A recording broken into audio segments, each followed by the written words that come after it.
Hello students, हम फिर उपस्थित हैं अपनी नई वीडियो के साथ। ये video first year class students और सब्जेक्ट साइंस के लिए यानी फिजिक्स के लिए है।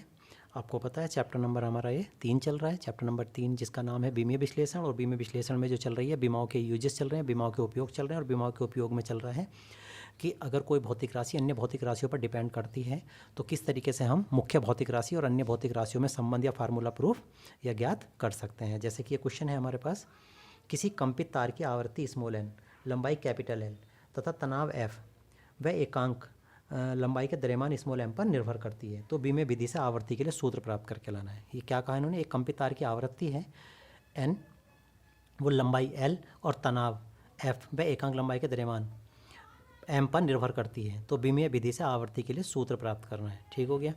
तो देखेंगे आंसर में क्या कहा इन्होंने। हमने मान लिया कि माना कंपित तार की आवृत्ति स्मॉल एन, लंबाई कैपिटल एल की स्मॉल ए घात, तनाव बल एफ की बी घात तथा एकांक लंबाई के द्रव्यमान स्मॉल एम की सी घात पर निर्भर करती है। ठीक है, इस तरीके से हमने एक लैंग्वेज लिख ली। तो चूंकि फार्मूला तो आवृत्ति के लिए है तो एन समानुपाती हो जाएगा, एल की तो ए, एफ की बी, जो तनाव बल होता है बी, और एम की सी, जैसे ऐसे हमने कहा था एम की सी घात पर थी ना, तो एम की सी हो जाती है। या समानुपाती हटाते हैं तो बराबर लगा देते हैं, तो बराबर लगाएंगे तो कोई कांस्टेंट भी लगाएंगे, तो एन बराबर के, एल की ए, एफ की बी, एम की सी। इसे इक्वेशन नंबर हमने ये फर्स्ट कह दिया और दोनों ओर की बीमाएँ हमने रख दी। तो जब दोनों ओर की बीमाएँ रखेंगे तो एन जो आवृत्ति होता है, आवृत्ति की जो होती है वो T-1 होती है। मैंने निकलवा दिया, इससे पहले वाली वीडियो का आप ज़रूर देखें, उनमें ज़रूर मिल जाएगी आपको। आवृत्ति की बीमा मैंने निकलवा रखी है। के एक चूँकि कांस्टेंट है उसकी यहाँ आवश्यकता नहीं है, और एल लंबाई है, लंबाई की एल ही होती है, उसकी ऊपर ए हो गई। एफ तनाव बल है और बल की जो होती है ML-T-2 होती है, ऊपर बी अपनी जगह वैसे ही रखा हुआ है। और एकांक लंबाई का द्रव्यमान है एम, और मैंने बताया एकांक लंबाई के द्रव्यमान की जो बीमा होती है वो एम ना होकर के ML-1 होती है।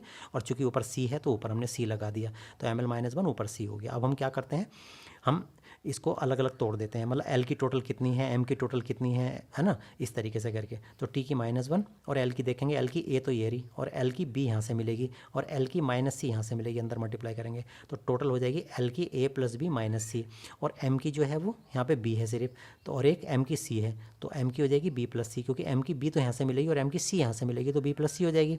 और टी की कितनी है, अंदर गुणा करें, ये रहा टी की -2b है सिर्फ, और बाकी टी है ही नहीं इधर, तो ये -2b हो गया।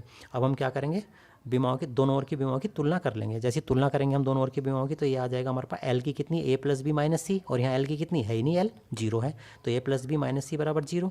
एम की कितनी यहाँ पे बी प्लस सी, और एम की इधर कितनी है, कुछ भी नहीं, 0 है, तो इसका मतलब बी प्लस सी बराबर 0 आ जाएगा। ठीक हो गया। टी की कितनी यहाँ पे -2b, और यहाँ पे टी की कितनी है -1, तो सीधी सी बात है -2b बराबर कितना आ जाएगा, -1, -2b बराबर -1। ठीक हो गया। तो यहाँ से हम क्या करेंगे, बी की वैल्यू निकाल लेंगे। तो जब बी की वैल्यू निकालेंगे तो कितने आ जाएगी, 1/2 आ जाएगी, 2 इधर जाके बटे में नहीं आ जाएगा, तो बी की वैल्यू 1/2 आ जाएगी। क्लियर होगी बात।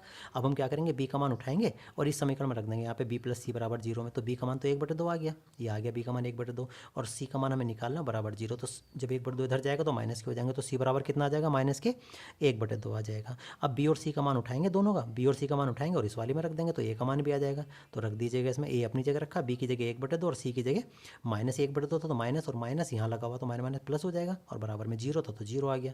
आधा आधा कितना हो गया, 1 हो गया, तो जब 1 हो गया, 1 को इधर लेके जाएंगे तो -1 हो जाएगा, तो ए का मान कितना आ जाएगा, -1 आ जाएगा। तो इस तरीके से ए का मान और ये बी का मान, ये वाला बी का मान और ये सी का मान उठाएंगे, और जो समीकरण हमने फर्स्ट मानी थी ना ऊपर, उसमें हम रख देंगे इसको, तो ए बी सी के मान समीकरण नंबर फर्स्ट में रखने पर तो ये आ जाएगा एन बराबर के, एल की ए था, एफ की बी था और एम की सी था, तो ए की जगह -1, बी की जगह 1/2 और सी की जगह -1/2 हमने ये रख दिया। सबसे पहला काम क्या होता है, माइनस को हटाने का, माइनस को हटाने के लिए हम बटे में ले जाएंगे इसको, तो बटे में लेके जाएंगे तो प्लस की 1/2 हो जाएगी, तो एम बटे में पहुंच जाएगा 1/2 के साथ, एल भी नीचे चला जाएगा, तो ये आ जाएगा हमारे पास एन बराबर के अपनी जगह रखा हुआ 1/L, एल नीचे चला गया ना क्योंकि माइनस की तो प्लस बनाएंगे, और एम की 1/2 होगी नीचे जाने के बाद, एफ की ऊपर ही रहेगी 1/2, अब 1/2 और इसकी भी 1/2 थी, दोनों को हटाने के लिए हम क्या करेंगे, इसे रूट में ले लेंगे, तो इस तरीके से एन बराबर कितना आ जाएगा, के इंटू 1/L और इंटू √f/m आ जाएगा। तो इस तरीके से करके, यानी जो तन्यता तार की आवृत्ति थी ना, वो डोरी की लंबाई डोरी में तनाव बल F और एकांक लंबाई के द्रव्यमान F पर इस प्रकार डिपेंड करेगी। यानी ये फार्मूला आ जाएगा किसके लिए? तनी हुई डोरी में उत्पन्न ध्वनि की या तरंग की आवृत्ति के लिए। क्लियर होगी बात? तो इस तरीके से करके अगर हमें पता है कि कोई भौतिक राशि किन किन भौतिक राशियों पर डिपेंड कर रही है और उनकी सारी बीमाएँ हमें पता है, तो बड़ी आसानी के साथ हम उन भौतिक राशियों में बड़ी आसानी के साथ संबंध ज्ञात कर सकते हैं, सूत्र ज्ञात कर सकते हैं। ठीक हो गया? तो ये उम्मीद करता हूँ सवाल समझ में आ गया होगा, क्वेश्चन समझ में आ गया होगा। बाकी नए क्वेश्चन के साथ हम नेक्स्ट वीडियो में फिर मिलते हैं। धन्यवाद।